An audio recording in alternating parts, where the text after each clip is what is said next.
João disse a Pedro, é o Senhor. E quando Simão Pedro ouviu que era o Senhor, vestiu a capa, pois a havia removido para trabalhar, e saltou na água. Os outros ficaram no barco e puxaram até a praia a rede carregada, pois estavam a apenas uns 90 metros de distância. Quando chegaram, encontraram um braseiro, no qual havia um peixe e pão. Jesus disse, tragam alguns dos peixes que vocês acabaram de pegar. Simão Pedro entrou no barco e arrastou a rede para a praia. Havia 153 peixes grandes, e no entanto a rede não arrebentou. Venham comer, disse Jesus. Nenhum dos discípulos tinha coragem de perguntar quem é você, pois sabiam muito bem que era o Senhor. Então Jesus lhes serviu o pão e o peixe. Foi a terceira vez que Jesus apareceu a seus discípulos depois de ressuscitar dos mortos. Pausa. Pausa na nossa leitura. Então, qual que é a primeira coisa que acontece aqui? É que Pedro volta a pescar.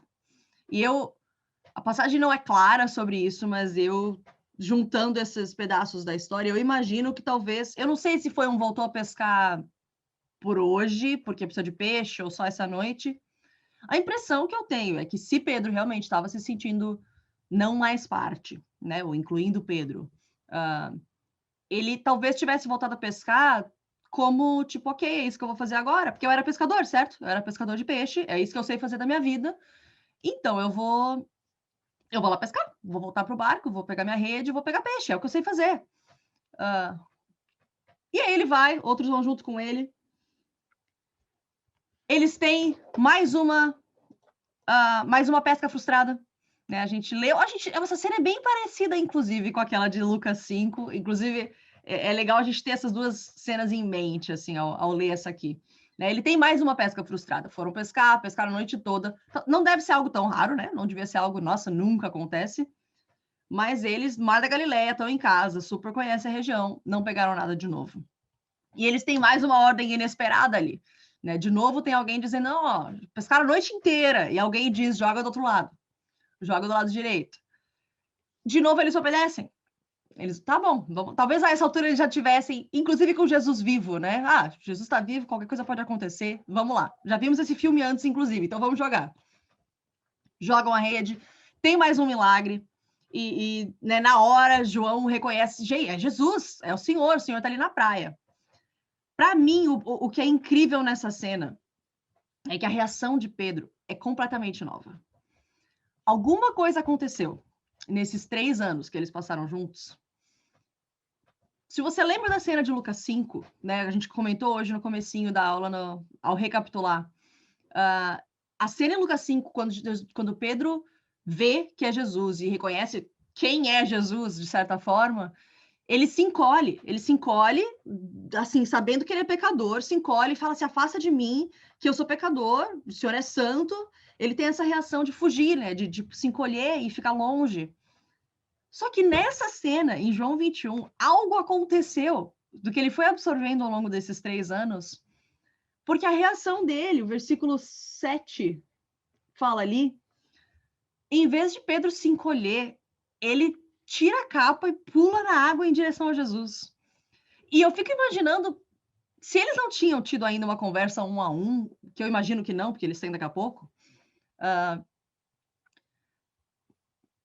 o que a gente tem aqui é que um Pedro, mesmo constrangido, mesmo talvez com medo da reação de Jesus, não sei, talvez sabendo que ele poderia estar chegando na praia para ouvir de Jesus, pô, Pedro, te falei, hein, cara, vacilou.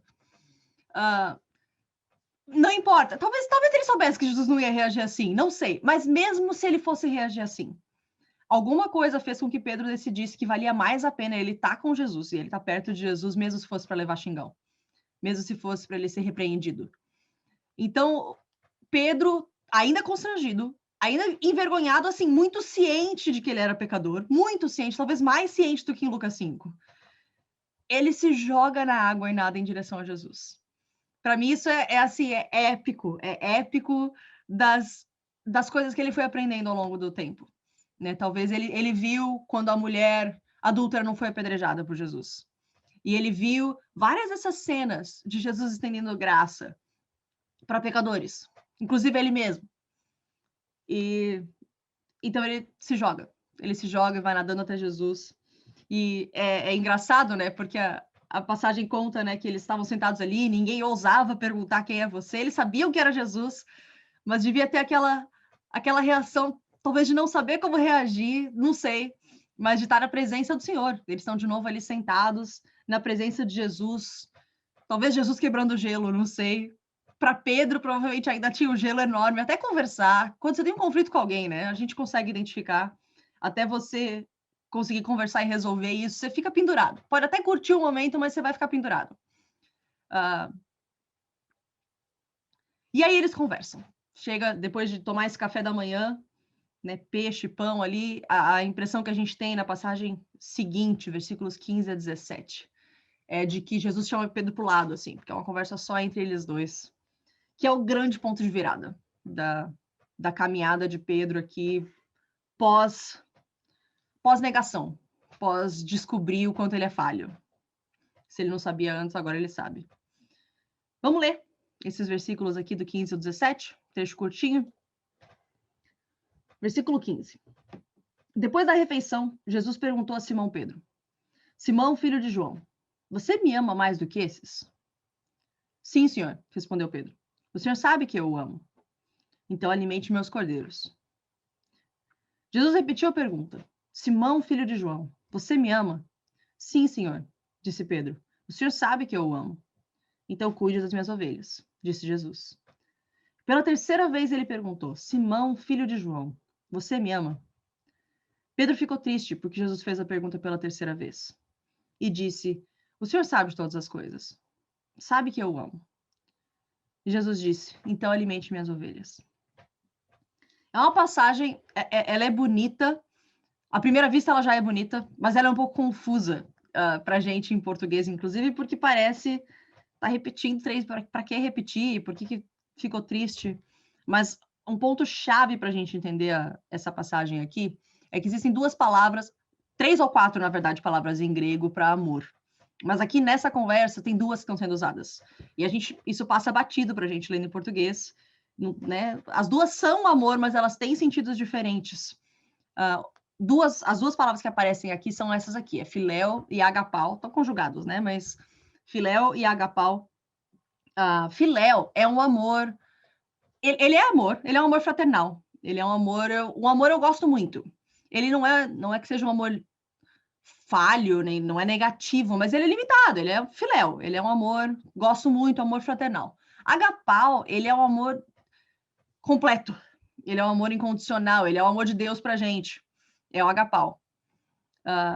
Então tem uma diferença grande entre os dois. É como se, na verdade, na conversa, a conversa que acontece é a seguinte: Jesus pergunta para Pedro: Pedro, você me agapau? Você me ama completamente? Você me ama totalmente? E aí Pedro responde: Sim, senhor. O senhor sabe que eu te filéu.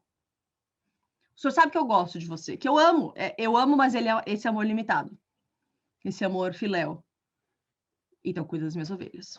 Na segunda vez, de novo, Jesus pergunta: Pedro, você me ama completamente, agapau? E Pedro responde: Sim, Jesus, o senhor sabe que eu te filéu. Que eu te amo assim, o que eu consigo fazer é isso. Que eu amo é isso. Então, cuida das minhas ovelhas. E na terceira vez, Jesus muda a palavra. Na terceira vez que eles estão conversando, Jesus pergunta: Pedro, então você me filéu? E aí Pedro fica triste. E ele fica triste porque Jesus perguntou a terceira vez. E aí ele fala: o senhor sabe de todas as coisas, o senhor sabe que eu te filéu, que eu gosto muito de ti.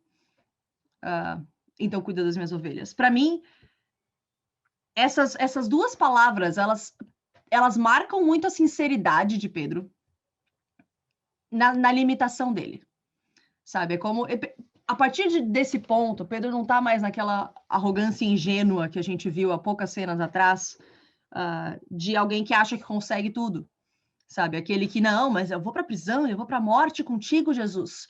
Talvez se tivesse perguntado isso para ele há alguns dias, né, antes da crucificação, ele teria dito: não, eu te amo completamente, ágape, com certeza, agapau, é assim, amor completo. Mas aqui Pedro está quebrantado, gente. Pedro está quebrantado. O erro dele fez com que ele percebesse a limitação dele. Então é como se ele estivesse respondendo para Jesus: Jesus, o senhor está perguntando de amor completo, mas eu só consigo isso aqui. Isso aqui é o que eu consigo. Eu não consigo mais. Eu não vou dizer que eu consigo mais do que isso. Isso aqui é o que eu tenho para oferecer. Sim, eu te amo, eu quero, mas é só isso aqui que eu tenho para oferecer. Né? E por 2 vezes. E aí no final, né, Jesus pergunta: então você só tem isso aqui para oferecer? Só tenho isso para oferecer. Para mim é radical, e eu acho que é a grande restauração que acontece aqui. É que nas 3 vezes a resposta de Jesus não muda. O chamado para Pedro não mudou. Assim como em Lucas 5, a forma como Jesus reagiu quando Pedro fala, né, de eu sou um pecador, te afasta de mim.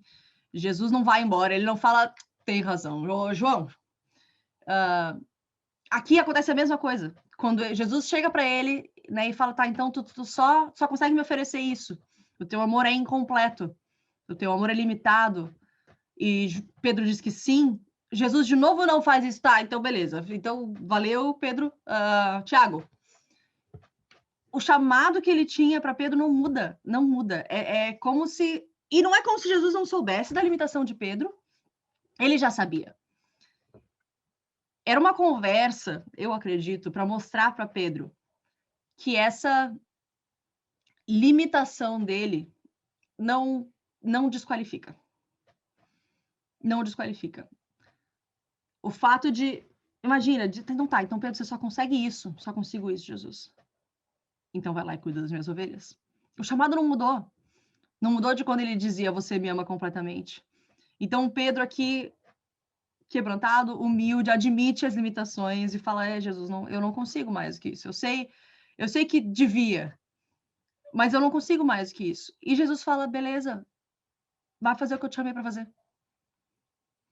Para mim, isso, bom, me quebra as pernas, gente. Essa reação me quebra as pernas, de ver Jesus. E ele reage assim com a gente, né?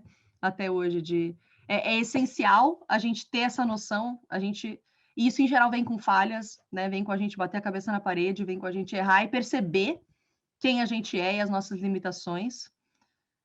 Reconhecer essas limitações e chegar para ele, talvez esperando ser desqualificado, esperando levar um xingão, levar uma repreensão, levar né, não devia. Mas a resposta de Jesus, ele não está exigindo tudo. Ele está exigindo tudo que você tem. Mas não perfeição. Ele sabe que a gente não tem perfeição. Mas então, se você só consegue isso aqui, se eu só consigo isso aqui, beleza. Isso aqui é tudo, é tudo. Então, vamos embora. Vai fazer o que eu te chamei para fazer. É isso mesmo, vamos lá. E eu fico imaginando também, quando você chama alguém que é limitado para fazer alguma coisa que você quer que dê certo, isso implica algumas coisas, né? Se um engenheiro da NASA me chamasse, Rebeca, eu quero que você construa um foguete para mim. Gente, isso é regra de 3, pode ser, moço.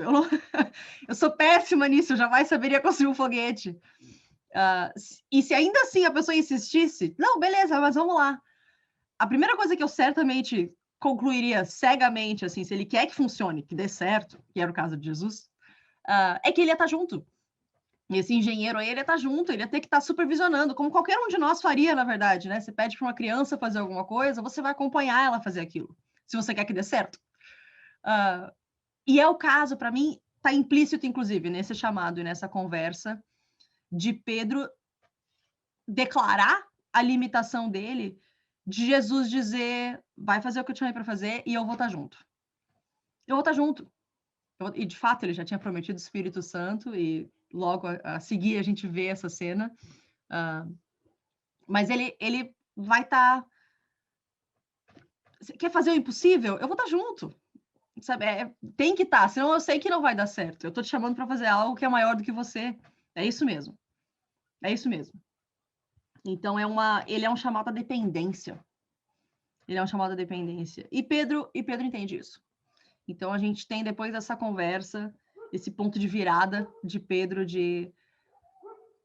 a partir daqui, ele volta ativa, como nunca antes, inclusive, a gente vai ver, mas um Pedro restaurado. Um Pedro quebrantado e um Pedro restaurado. E olha, eu ouso dizer, gente, que se ele não tivesse negado Jesus antes e não tivesse levado na cabeça, assim, feio, e não tivesse sido restaurado aqui, o restante do ministério dele teria sido diferente. Como qualquer pessoa que passa por momentos assim, de quebrar as pernas e depois ser restaurada por Deus, mesmo a nível pessoal, mesmo a nível interno, praticamente só, mas isso te traz um outro nível de dependência de Deus. A nossa história continua, né? Jesus, a gente tem logo depois a ascensão, ele volta para o céu, fica ali 40 dias ao todo, volta para o céu, dá para os discípulos e para os seguidores, como toda a grande comissão, né? Vão e façam discípulos, promete o Espírito Santo, e, de fato, né, em Pentecostes, a gente já tem a presença do Espírito Santo ali, né? Chegando, aquela cena meio maluca, né? Línguas de fogo, não sei o quê, começa a falar em línguas, mas a gente tem, a partir daqui, um Pedro com a mesma coragem que Jesus já tinha dado para ele, né? Ele foi criado assim, com o mesmo perfil que ele é, mas desprendido de muitos temores, parece. Porque em Pentecostes, ele prega para uma multidão e 3.000 pessoas se convertem. Aí, numa cena seguinte, ele está pregando no templo. E ele foi preso nesse meio tempo, tá? Já vai ser preso pelo menos 3 vezes aí, 2, 3 vezes. Mas ele pregando no templo. Aí depois ele prega no Sinédrio, né? O Sinédrio, praticamente o sistema de justiça deles ali. E eles estão implicando com os discípulos e estão dizendo, mandando eles pararem de falar. Poxa, a gente já matou Jesus, mas esses seguidores dele não dispersam, gente, não param de falar dele. E confrontam uma cena, por exemplo, de Pedro e João no Sinédrio, e dizem, vocês têm que parar, a gente vai soltar vocês se vocês pararem de falar de Jesus. E aí eles falam, a gente não pode parar de falar dele. Isso não vai, a gente vai obedecer a Deus antes do que aos homens, e a gente vai continuar falando. Eles são açoitados, mas eles não têm motivo para ficar preso, e são liberados. A gente também vê histórias de curas acontecendo, sendo feitas pelos apóstolos, inclusive por Pedro, e inclusive, pelo menos uma história de ressurreição, assim, com Pedro, diretamente, de ele ressuscitar alguém, né, de Deus ressuscitar alguém através da vida dele. Então, é muito legal de ver no final da vida de Pedro, nessa segunda parte, ele fazendo muito parecido com o que Jesus fazia, gente. Tanto a pregação, o estilo, chamando as pessoas ou falando, a forma como falava com os líderes religiosos, as curas, a ressurreição, realmente é um chamado de vão lá e me representem. E Pedro vai vivendo isso. Eles são perseguidos cada vez mais e depois da morte de Jesus a coisa vai ficando cada vez mais feia, né, para a igreja. A gente sabe, inclusive, período de Paulo, né, perseguição ferrenha dos judeus para cima deles, e depois, inclusive, dos romanos. Pedro é preso pelo menos 3 vezes. A da morte, na verdade, a Bíblia não conta, mas a gente pressupõe que ele tenha sido preso, né, antes de morrer. Mas Atos 5 e Atos 12 contam com todas as letras de 2 vezes que ele foi preso. Nas 2 vezes ele é liberto milagrosamente com anjos que aparecem e abrem as portas e cenas assim. Acho que parece que Pedro continua andando sobre as águas, sabe? Pelo menos em algumas cenas ele viveu isso. Mas açoites, punições, não, assim, não, de forma alguma era um período fácil para eles. Não foi um período fácil, mas eles continuavam vivendo, e Atos fala muito de como os discípulos tinham isso como motivo de alegria, sabe? Uma honra deles poderem sofrer por causa de Jesus. É assim, para alguém que tinha negado conhecer Jesus porque vai que desse errado, a gente tem alguém aqui indo para a prisão de fato e no fim morrendo, mas por essa causa, por esse Jesus que ele negou há pouco tempo atrás. É uma virada muito marcante. A gente também vê muito da organização da igreja acontecendo. Então, realmente era o começo da igreja, né? Nesse primeiro século. E Pedro fez muito parte disso. Então, organização até de, né, por exemplo, serviços, diáconos, quando os apóstolos estavam sendo cobrados por algumas coisas. Não, vamos dividir as tarefas, vocês fazem isso. Então, essa estruturação toda. A gente também vê um momento em que eles enviam Pedro, os apóstolos como um todo, né, liderança da igreja, enviam Pedro para Samaria para pregar, porque os samaritanos querem ouvir, querem se converter. E, de novo, outra imitação de Jesus, né? Sinal de transformação, gente. Porque Pedro vai para Samaria com todo o preconceito que eles tinham, talvez já quebrado com as interações com Jesus, e prega, e samaritanos se convertem. Então ele vai desconstruindo isso aos poucos. Essa cena de Atos 10, a gente não vai ler ela inteira, são 2 capítulos, na verdade, inteiros. Se você quiser abrir para acompanhar por cima, eu vou mencionar aqui alguns temas, mas acontece além seria a nossa 9ª cena, tá? Mas a gente não vai ler ela inteira porque ela é muito longa, na verdade. Mas mais um ponto de virada que acontece para Pedro, e isso já é pós-Jesus, né? Assim, Espírito Santo aqui falando com ele, é a virada com relação aos gentios. Samaritano não era gentio, né? Samaritano eles tinham aí uma ascendência dos judeus, mas com os gentios. No capítulo 10 de Atos, a gente vê um centurião, um oficial romano, Cornélio, com quem Deus fala com ele. Esse cara era temente a Deus, mas não conhecia o evangelho, não conhecia Jesus. E ele tem Deus fala com ele e fala para ele chamar um tal de Pedro, que estava na casa de não sei quem, dá o endereço, assim, e fala, vai chamar ele porque ele vai falar para ti. Paralelamente, Pedro tem uma visão. Pedro está no intervalo do almoço e sobe para o terraço para orar, e ele tem uma visão bem estranha para a gente, talvez, né? Porque tem um lençol do céu que vai descendo, ele está cheio de animais, especialmente, agora não lembro se é exclusivamente ou não, mas tem animais impuros, animais que os judeus não podiam comer. E esse lençol está descendo, e aí Deus fala para ele comer. É tipo, come. E aí Pedro fala, não, Senhor, eu jamais comi coisa alguma que fosse considerada impura e imprópria. Né? Nunca fiz isso, não vou fazer agora. E aí Deus, de novo, né, essência acima da forma, o princípio por trás, e ele fala, não chame de impuro o que Deus purificou. Então Deus vai ensinando para Pedro nessa visão. Em 2 vezes acontece isso, né? Desce o lençol, ele fala isso, a mesma interação 2 vezes, mas que é Deus que determina o que é pureza. E Deus está querendo preparando o coração de Pedro, na verdade, porque ele já mandou alguém vir chamar ele para falar para os gentios, né? Para aquele grupo de gentios, para Cornélio. E com essa virada, né? Com tipo, Pedro, se eu digo que é puro, se eu digo que os gentios, está na hora de falar com os gentios, que é puro você se misturar com os gentios agora para falar com eles sobre o evangelho, então é puro, porque sou eu que determino o que é puro, não a tradição, e não vocês, certamente. E é muito interessante porque Pedro, a passagem termina e não fala que Pedro, esse trechinho, né, termina, e não fala que Pedro, logo depois dessa visão, compreendeu, estava preparado para levar o evangelho para os gentios. Na verdade, ele vai enquanto ele está processando.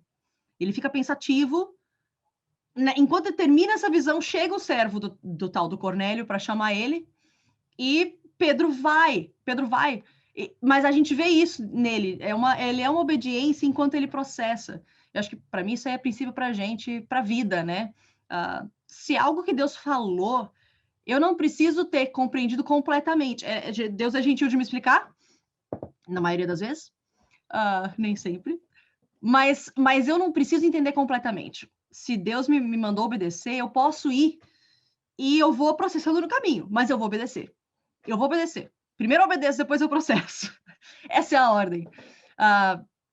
Ele chega lá, Cornélio explica toda a situação, né, que teve uma visão, que Deus falou com ele, que ele estava ali pronto para ouvir a mensagem. E é muito legal, porque a gente vê que Pedro tem uma virada ali, outra virada. Mais uma, ele é um coração ensinável, nesse sentido de que quando ele percebe que realmente Deus está ali, Deus está por trás disso, está movimentando algo diferente, ele está disposto a virar essa chave, a virar algo que, assim, por anos, a vida inteira dele, ele pensou e era ensinado, mas Deus mudou. E se Deus mudou, eu vou acompanhar esse mover de Deus. É assim, ele conclui, nossa, realmente parece que Deus está falando com essas pessoas, entendi a visão, é para eu falar para eles, e aí Deus fala o evangelho para eles, e eles se convertem, né? A casa de Cornélio se converte. Então, essa virada de Pedro é essencial, porque vai acontecer com a igreja como um todo. A gente tem paralelamente a história de Paulo acontecendo, né? Capítulo 11, aí eu juntei aqui o 15, vou explicar. É porque logo depois dessa cena, Pedro tem que explicar para as pessoas sobre isso, para os outros judeus, cristãos judeus, né, sobre o que aconteceu. Porque, Pedro, como assim? Você está avacalhando com a fé já? Acabou de, né, Jesus subiu, você já está aí sentando com gentio, né, não, fazendo o que não pode, o que não deve. E Pedro explica para eles, explica toda a história, conta a história da visão que Cornélio teve, que ele teve, que Deus falou. E é muito legal porque a gente vê na liderança da igreja também isso ali. Eles ouvem a história, eles ouvem o relato, eles acreditam em Pedro. E eles também têm esse desapego diante dos novos movimentos de Deus, de ver as coisas que Deus está fazendo. Então, eles estão dispostos a deixar uma tradição para trás diante de algo que Deus está claramente fazendo e claramente conduzindo. E a mesma coisa acontece em Atos 15, é na mesma direção, porque é uma discussão, ali não é mais essa questão de se interagir com os gentios ou não, é o Concílio de Jerusalém, em Atos 15, mas a discussão é se os cristãos gentios, os gentios que se convertem, precisam também se tornar judeus, tem que ser circuncidado, tem que seguir as mesmas normas, e aí, em todo um concílio, Pedro está ali junto, inclusive, coordenando, falando, eles concluem que não precisa, o que Deus está pedindo deles não é isso, o evangelho é isso aqui, dá algumas recomendações, mas eles, como um todo, como igreja, eles concluem não. Quem é gentil não precisa se tornar judeu, a gente tem algo novo aqui surgindo. E esse novo movimento de Deus, ele está acima das tradições, do que a gente esperava. E eles terminam louvando ali em Atos 11, pelo menos, ao concluir que, nossa, os gentios podem se converter, recebem o Espírito Santo quando se convertem, são batizados. Em vez de ficar se apegando, talvez, àquela antiga forma de enxergar, eles louvam. Eles louvam a Deus e saem felizes de ver que, nossa, o evangelho não é só pra gente. O que talvez pouco tempo atrás não tivesse acontecido. Agora, é tudo flores? Não, gente. Eu acho muito importante, inclusive, que a gente tem uma história de Pedro pós essa restauração, inclusive, durante esse período de liderança da igreja. Paulo está contando essa cena em Gálatas 2, e ele fala de como eles estavam passando um tempo entre os gentios, na verdade, que no começo Pedro estava comendo com os gentios, misturado ali, mas quando chegaram outros judeus, Pedro começou a, tipo, não sentar mais com os gentios, sentar só com os judeus e fazer uma separação entre eles. E ele é repreendido por Paulo. Ele e todos os judeus ali são repreendidos por Paulo, falando que não, né? Não é assim, porque agora a gente é um só. A questão não é essa, já morreu essa questão de judeu e gentil. Mas eu acho muito legal que essa história tenha sido incluída, porque seria enganador a gente achar que depois que Pedro foi restaurado, e depois que veio o Espírito Santo, a partir daí, gente, só morra acima, Pedro nem flutuava já praticamente, ele era o próprio Jesus. Não era, ele era pecador, gente, continuava sendo que nem a gente, né? Para mim, isso é muito importante para a gente, de ver, e eu me identifico, tipo, ufa, tá, então tudo bem. Porque nossa caminhada é um arrependimento contínuo, é um aprendizado contínuo. Pedro era líder da igreja e errou de novo com essa questão de como tratar com os gentios, é repreendido por Paulo, que bom que foi, e a história continua, mas para mim também é um sinal disso, sabe? De gente, faz parte da caminhada. A subida e a descida faz parte da caminhada, os erros fazem parte da caminhada, não desqualificam, e eu acho que aqui Pedro já tinha aprendido um pouco mais sobre graça, né? Especialmente com a restauração dele, então isso não é, errei, vou largar o ministério, não, mas faz parte. Esses erros fazem parte. Pedro não flutuava depois dessa cena.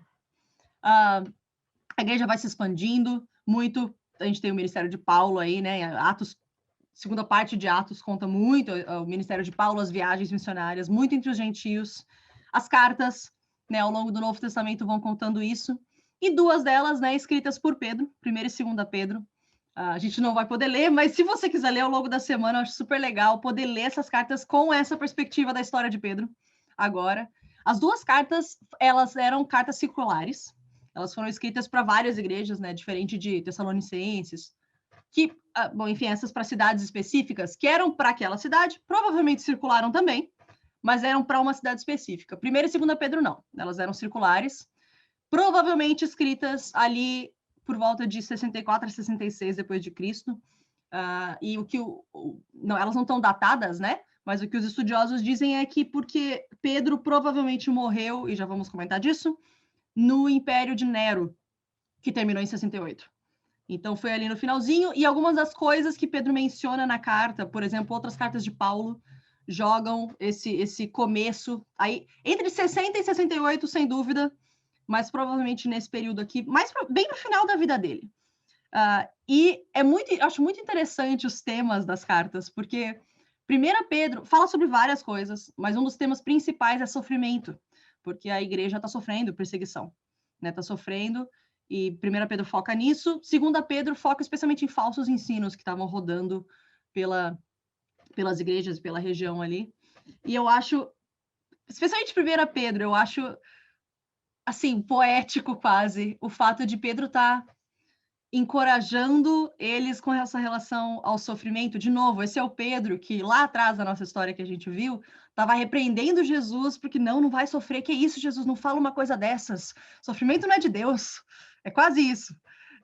E aqui em 1 Pedro, ele está encorajando os irmãos, encorajando as igrejas, de gente, a gente vai ser perseguido mesmo, olha, fiquem firmes, assim, encorajando, mas é evidente que essa mudança de perspectiva aconteceu também, né? De, olha, gente, o sofrimento, muitas vezes o que Deus chama a gente a fazer vai passar por sofrimento, vamos lá.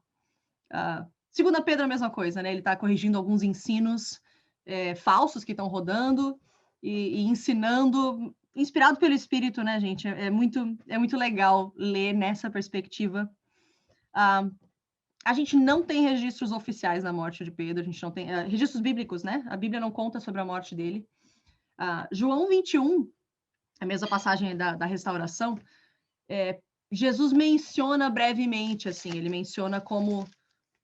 Não é bem como Pedro morreria, mas ele fala algumas coisas sobre isso. Deixa eu abrir aqui de novo.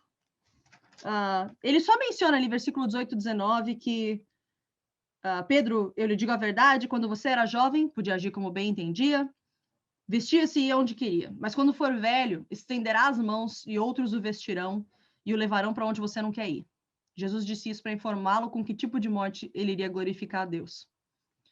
A tradição conta que Pedro morreu crucificado, como Jesus, mas que ele morreu crucificado de cabeça para baixo.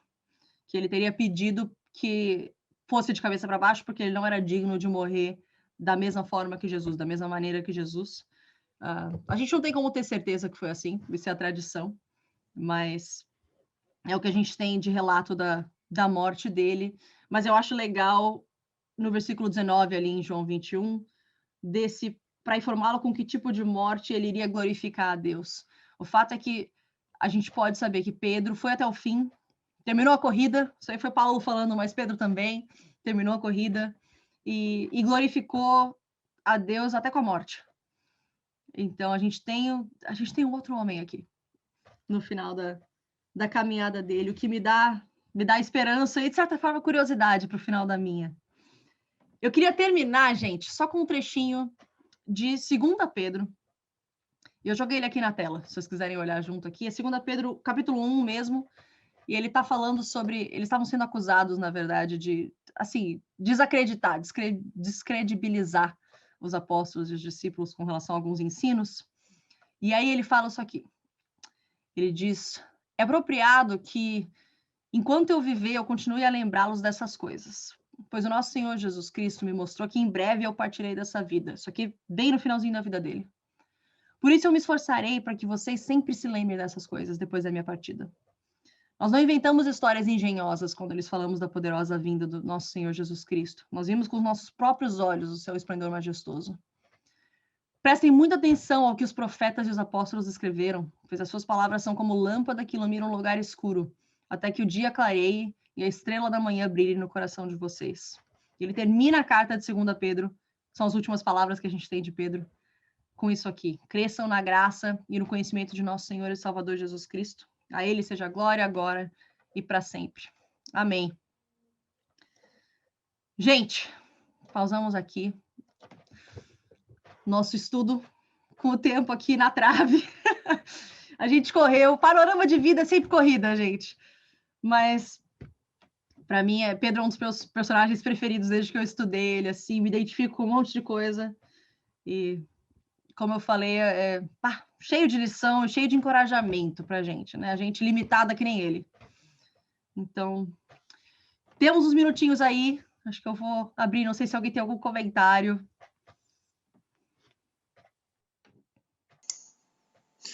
Rebeca, muito bom. Agora, nessa última parte, você falou da última cena com o Cornélio. Eu não quero forçar a barra aqui, mas aquela imagem do pano com os animais aconteceu 3 vezes, né? E Jesus dando uma instrução para Pedro, né? Uhum. E depois, eu não posso deixar, é por isso que eu digo, não quero forçar uma comparação, mas me parece muito a restauração de Pedro, né? Então, assim, me vem a mente, será que Pedro não lembrou disso? Né? Tipo assim, tá, entendi, Senhor, entendi como é que é o negócio, né? Tu já fez isso comigo, né? E Jesus, depois da restauração, diz, vem, me acompanha, né? Me E segue. ali Jesus diz, vai, né? Como assim, agora é tua hora de ir, né? Então, assim, eu achei interessante, assim, a didática, né? Me parece uma coisa muito, muito interessante, Muito como bom. Elias lidando com Pedro, né? Muito legal.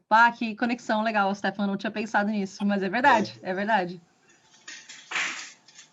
Rebeca, queria aproveitar esses minutinhos rápidos que a gente tem. Primeiramente, agradecer a tua disposição e a tua contribuição. Certamente agregou demais. E segundo, só fazer uma observação, dentre tantas coisas que me chamam a atenção. Nessa trajetória da caminhada de Pedro com Cristo, uma das coisas que eu estava pensando muito aqui enquanto tu estava dando aula hoje, principalmente na questão do quanto Pedro se esforçou naquele momento até da negação, né? Não, nunca vou te negar, jamais, né? Estarei contigo sempre, enfim. E a verdade que está sendo revelada ali, o que Jesus queria realmente trazer a Pedro, era um conhecimento dele mesmo que ele não tinha. E isso me faz pensar assim, muito, comparando o Pedro depois, né, principalmente ali já em Atos, a transformação tamanha que ocorreu na vida de Pedro para chegar àquele ponto, e principalmente também considerando as 2 cartas, como tu mencionou, eu fico pensando muito no Salmo 37:4, criando uma breve relação nisso. E a caminhada de Pedro também mostra um pouco da nossa caminhada com Cristo e o quanto a gente tenta, parece que muitas vezes, querer surpreender a Deus, como se Deus pudesse ser surpreendido sobre alguma coisa sobre nós, né? Que parece que ele não conhece sobre nós. E uma coisa que eu acho interessante, assim, nessa caminhada de Pedro, que revela a nossa caminhada, é nessa tentativa de querermos agradar a Deus, né? E essa tentativa de querermos agradar a Deus, muitas vezes, não nos permite conhecer as nossas limitações. E aí, eu gosto muito de olhar para o Salmo 37:4, que diz, agrada-te do Senhor, e Ele fará aquilo que o teu coração deseja. E aí tem 2 questões. A primeira é o que existe no meu coração, o que o meu coração de fato deseja em relação a Cristo, né?